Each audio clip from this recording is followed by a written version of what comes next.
नमस्कार सभी को। आज का हमारा टॉपिक है राष्ट्रीय मानव अधिकार आयोग, जो कि आपके मानव अधिकारों के संरक्षण से संबंधित कार्य करता है। मानव अधिकार आयोग एक संवैधानिक आयोग है, अर्थात इसे संसद ने अधिनियम बनाकर स्थापित किया होगा। स्थापना कब होती है? तो 12 अक्टूबर 1993 को होती है। किस अधिनियम के तहत? तो मानव अधिकार संरक्षण अधिनियम 1993 के तहत इसकी स्थापना होती है। मानव अधिकार आयोग में एक अध्यक्ष होता है और 5 अन्य सदस्य होते हैं, लेकिन ध्यान रखना इसका अध्यक्ष अनिवार्य रूप से भारत का सेवानिवृत्त मुख्य न्यायाधीश होता है।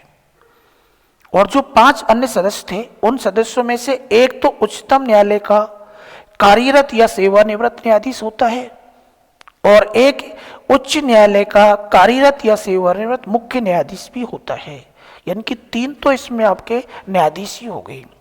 अध्यक्ष भारत का मुख्य न्यायाधीश होता है। सदस्यों में एक सुप्रीम कोर्ट का वर्तमान या सेवानिवृत्त न्यायाधीश और एक हाई कोर्ट का वर्तमान या सेवानिवृत्त मुख्य न्यायाधीश होता है। अगला प्रश्न आएगा कि नियुक्ति कौन करता है? तो अध्यक्ष और सदस्यों की नियुक्ति जो है राष्ट्रपति के द्वारा की जाती है, लेकिन संवैधानिक आयोग है तो नियुक्ति समिति की सिफारिश पर की जाएगी। और समिति जो होती है, उस समिति में कौन कौन शामिल होते हैं, यह प्रश्न कई बार एग्जाम में आता है।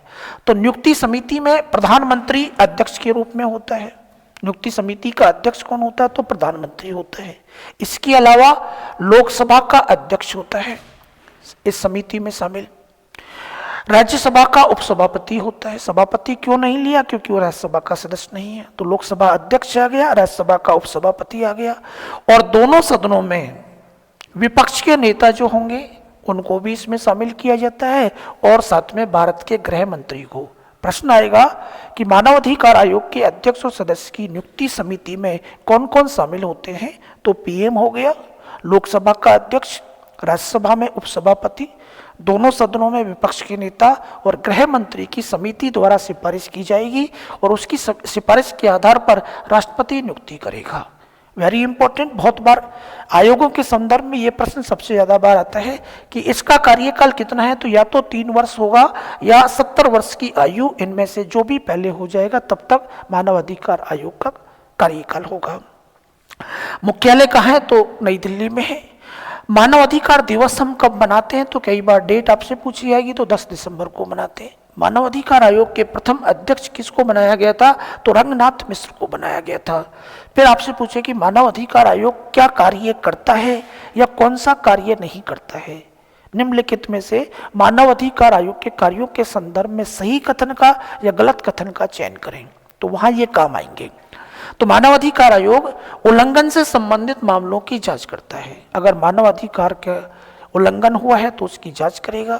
या तो स्वप्रेरणा से कर सकता है, या पीड़ित व्यक्ति की शिकायत पर कर सकता है, या अन्य व्यक्ति कोई शिकायत कर दे तो जांच करेगा। जेल और जो आपके कारागार हैं उनकी जाकर समय समय पे जांच करता है कि वहाँ मानवीय जो दशाएं हैं वो उपलब्ध है या नहीं है। इसके अलावा मानव अधिकार से संबंधित अंतर्राष्ट्रीय संधि और समझौतों को प्रभावी या क्रियान्वयन करने में भी महत्वपूर्ण भूमिका निभाता है। आओ आगे। मानव अधिकार संरक्षण हेतु विधिक उपायों पर जनता को जागरूक करने का काम भी करता है। न्यायालयों में लंबित मानव अधिकार जैसे हिंसा संबंधी मामलों में हस्तक्षेप कर सकता है। मानव अधिकार के क्षेत्र में कार्यरत गैर सरकारी संगठनों के प्रयासों की सराहना कर सकता है, उनमें तालमेल स्थापित कर सकता है। राजस्थान में मानव अधिकार आयोग की स्थापना 1999 में हुई थी, जो कि मार्च 2000 से आपके क्रियाशील हुआ था। एक ही प्रश्न आपसे हमेशा पूछा जाएगा कि मानव अधिकार के उल्लंघन से संबंधित मामलों में सब कुछ करता है, जांच भी करता है, मामले को संज्ञान में भी लाता है, लोगों को जागरूक भी करता है, लेकिन इसके पास एक अधिकार नहीं है कि ये किसी भी मामले में किसी भी व्यक्ति को सजा नहीं सुना सकता। सजा सुनाने का अधिकार इसके पास नहीं है। तो आज के लिए इतना ही। सभी को राम राम।